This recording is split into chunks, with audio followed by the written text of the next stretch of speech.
Liver damage का पता लगाने के लिए वैसे तो बेशुमार टेस्ट हैं, लेकिन अगर आप फिज़िकली कुछ साइन सिम्टम्स को देखना चाह रहे हैं तो बॉडी के ऊपर कई ऐसे साइन सिम्टम्स आ रहे होते हैं। कुछ ऐसी निशानियां हैं जिनकी बुनियाद पर आप ये फैसला कर सकते हैं कि आपका जिगर किस हद तक मुतासर हो चुका है। जिगर का पाँव के साथ बहुत गहरा कनेक्शन है। कुछ ऐसे साइन सिम्टम्स हैं जो स्पेसिफ़िकली लोअर लिम्ब के रीजन में अपीयर होते हैं, जिससे आप ये अंदाज़ा लगा सकते हैं कि ये इलामात इस चीज़ को ज़ाहिर कर रही होती हैं कि आपका जिगर मुतासर हो चुका है। लोअर लिम्ब की ये इलामात देखते हुए आप अपने जिगर की सेहत का अंदाज़ा बड़ी आसानी से लगा सकते हैं। रेडिश ब्राउन कलर के जो शाइनी स्पॉट्स अपीयर होते हैं लोअर लिम्ब पे, वो इस चीज़ को ज़ाहिर कर रहे होते हैं कि जो ब्लड फ्लो है लोअर लिम्ब की तरफ वो कम हो चुका है। वैसे तो ये इलामात डायबिटीज़ में भी देखने को मिल रही होती हैं, लेकिन ख़ास तौर पे जिगर अगर मुतासर हो तो ये इलामात बहुत जल्द जिस्म पे ज़ाहिर होने लग जाती हैं। अब ये क्रोनिक वीनस इनसफिशिएंसी की वजह से भी हो सकता है और पेरिफेरल आर्टरी डिजीज़ भी इसकी वजह हो सकती है। हार्ट की पंपिंग एबिलिटी की वजह से खून नालियों से होता हुआ पूरी बॉडी तक पहुंचता है, लेकिन लोअर लिम्ब, लेग और फुट रीजन से खून प्रॉपरली वापस नहीं आ पाता। वहाँ पे ब्लड की पूलिंग शुरू हो जाती है। लोअर लिम्ब में क्लॉट का रिस्क इस तरह बढ़ जाता है। स्पाइडर नेवस और जो स्पाइडर वेन अपीयरेंस ये एब्डोमिनल रीजन में बड़ी आसानी से देखी जा सकती हैं। अब ये इस चीज़ को ज़ाहिर कर रही होती हैं कि आपकी लिवर डैमेज होने की वजह से जो एस्ट्रोजन का मेटाबॉलिज्म है वो अब डिस्टर्ब हो चुका है, वो जिस्म के अंदर इकट्ठा होना शुरू हो गया है। अब बेसिकली एस्ट्रोजन नाइट्रिक ऑक्साइड में कन्वर्ट होने के बाद ब्लड वेसल्स को डायलेट करके रखता था, लेकिन इस तमाम कंडीशन में एस्ट्रोजन का मेटाबॉलिज्म कंप्रोमाइज़ हो जाता है और एस्ट्रोजन की प्रोडक्शन ज़्यादा होने के बाद वो जिस्म के अंदर इकट्ठा होना शुरू हो जाता है। लोअर लिम्ब में ब्लड पूलिंग की वजह से वहाँ पे क्लॉट बनने का रिस्क बढ़ जाता है और डीप वेन थ्रोम्बोसिस डीवीटी का रिस्क भी कई गुना बढ़ चुका होता है। एक और बहुत कॉमन इलामत क्रैक हील्स ये भी देखने को मिलती हैं।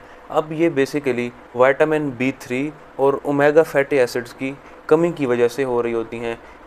अब देखें, जब लिवर का मेटाबॉलिज्म कंप्रोमाइज्ड है तो ये ऐसे मेटाबोलाइट्स हैं जो कि फ़ैट सॉल्युबल हैं।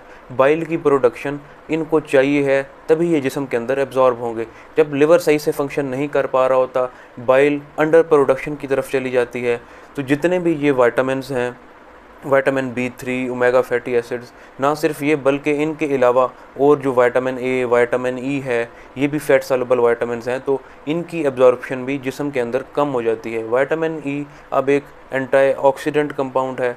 इसका स्किन के अंदर बहुत गहरा रोल है। स्किन का जो टेक्सचर है उसको ये मेंटेन कर रहा होता है। स्किन के ऊपर जो ग्लो है वो भी विटामिन A, विटामिन E इनकी वजह से बहुत ज़्यादा आ रहा होता है। विटामिन B7 की भी कमी अब साथ वाक़ई हो रही होती है।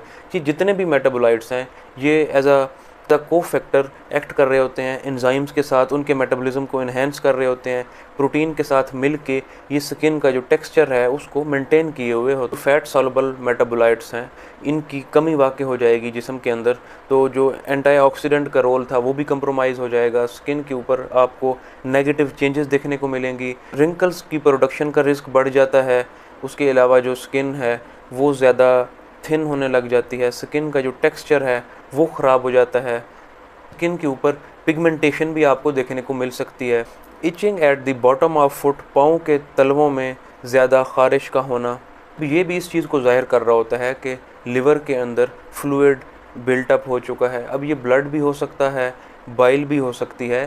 फ्लूइड का बैकअप लिवर के अंदर ज़्यादा हो चुका है। लिवर आपको कंजेस्टेड देखने को मिलेगा।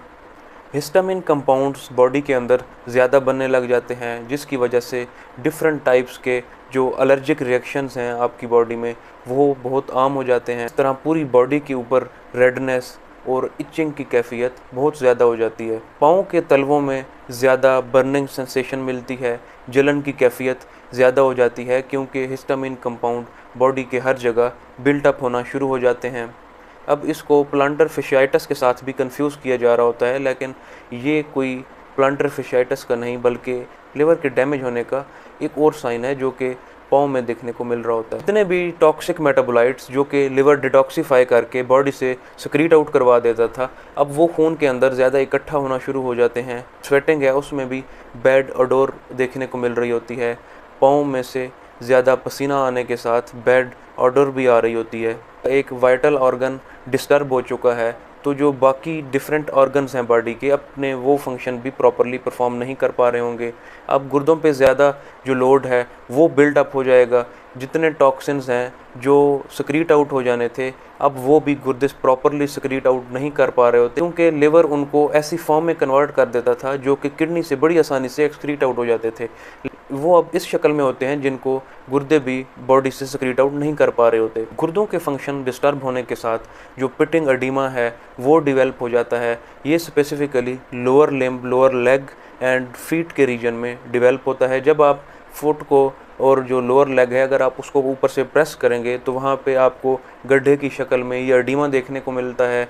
ये एक ऐसा साइन है जो कि इस चीज़ को जाहिर कर रहा होता है कि अब बॉडी के अंदर फ्लूइड बिल्टअप हो चुका है, एक्सेसिव फ्लूइड बॉडी के अंदर इकट्ठा हो चुका है। ये एक और ऐसा साइन है जो इस चीज़ को सपोर्ट कर रहा होता है कि आपका लिवर डैमेज हो चुका है। जो गुड माइक्रोबायोम थे बॉडी में उनकी प्रोडक्शन कम हो चुकी होती है, गट का जो फ्लोरा है वो डिस्टर्ब हो जाता है।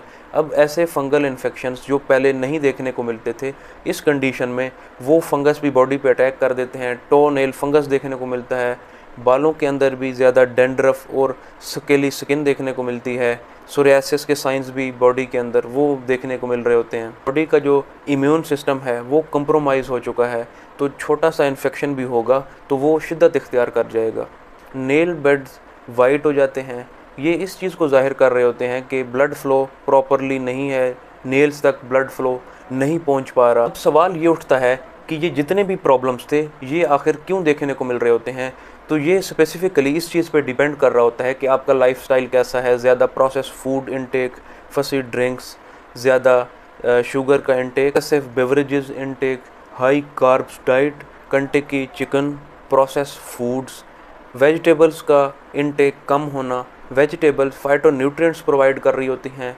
उसके अलावा एंटीऑक्सीडेंट का रोल्स भी वेजिटेबल्स की वजह से बड़ी आसानी से देखने को मिल रहा होता है।